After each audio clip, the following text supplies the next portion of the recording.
Un collier à 3000 francs, bradé 1000 francs de moins, c'est la recette du village des artisans pour contrer la crise. Les délégations comptaient autant de danseurs que de commerçants alors, essayer, jouer, marchander, jusqu'à 200 objets vendus en 5 jours pour des petits bijoux parfois hors de prix. Et un jour, je peux vendre pour 6 colliers les parures, quoi. Je peux avoir dans les 150 000.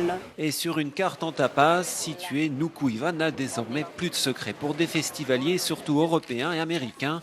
Des amateurs de thon rouge dans l'une des 6 pensions de l'île, 15 000 francs la nuit, à peine moins cher chez l'habitant. On est loin des 60% de taux de remplissage habituel.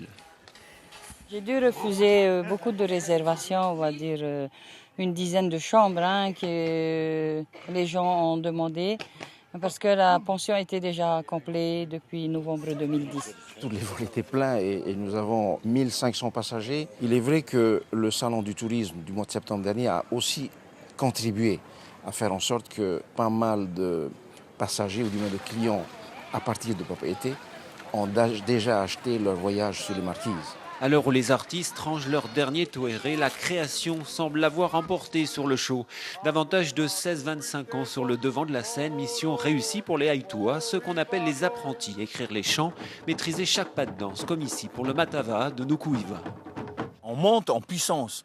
On était parti avec 5 pahous, mais maintenant, vous voyez, il y a 10, 15, même 20 pahous sur le toa. Ce qui m'a frappé le plus, c'est le groupe, le nombre.